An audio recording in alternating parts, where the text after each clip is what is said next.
In Matthew chapter 5, we come to the Sermon on the Mount.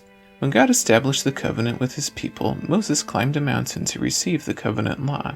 Jesus, who came to fulfill that covenant, gave the new covenant guidelines on a mountain as well. But instead of the wilderness mountain at Sinai, Jesus taught on a hill near Chorazin. The Beatitudes largely come from the Psalms and the Prophets. Jesus' audience would have recognized much of what Jesus said as coming from Isaiah and David. This was not revolutionary teaching. Rather, the revolution was that Jesus actually expected his disciples to do it. That is, he centered his teaching on such things rather than sacrifice, ritual, and pattern keeping. Remember, he taught during an age when revolution against Rome was in the air. The Messiah was supposed to be a king who'd overthrow Roman rule. And yet this Messiah taught meekness, humility, poverty of spirit, turning the other cheek, and walking the extra mile with Roman soldiers. Each beatitude consists of two phrases, the condition and the result. In almost every case, the condition is from familiar Old Testament context, but Jesus teaches a new interpretation. This passage also relies heavily upon Isaiah 61, which is about the coming Messiah. He said, "Blessed are the poor in spirit, for theirs is the kingdom of heaven. Blessed are those who mourn, for they will be comforted. Blessed are the meek, for they will inherit the earth. Blessed are those who hunger and thirst for righteousness, for they will be filled. Blessed are the merciful, for they will be shown mercy. Blessed are the pure in heart, for they will see God. Blessed are the peacemakers, for they will be called children of God.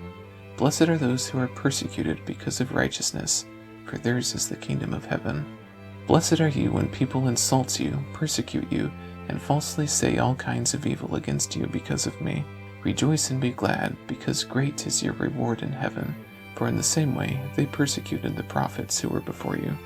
Jesus says, "You are the salt of the earth, but if the salt loses its saltiness, how can it be made salty again? It is no longer good for anything except to be thrown out and trampled underfoot." During the first century, the people of Galilee used dome-shaped ovens made of hardened mud. Salt was mixed with dried animal droppings, a common fuel because the chemical reaction made the animal droppings burn hotter and longer.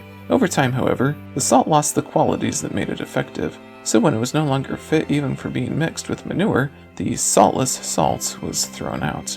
Jesus says, "Do not think that I have come to abolish the law or the prophets. I have not come to abolish them, but to fulfill them."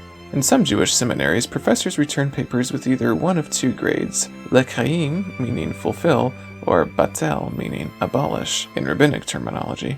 In other words, to fulfill the law means to interpret the law correctly so that it can be lived correctly. To abolish the law is to incorrectly interpret it, or to interpret it without giving the student what he or she needs to know to live it. Jesus also says that unless your righteousness surpasses that of the Pharisees, you won't enter the kingdom of heaven. Jesus then equates unresolved anger and unforgiveness with murder and lust with adultery. He also says men commit adultery when they divorce their wives for any reason other than sexual unfaithfulness. He also says that rather than trying to keep your oaths, don't make oaths at all, since you have so little control over your life as it is.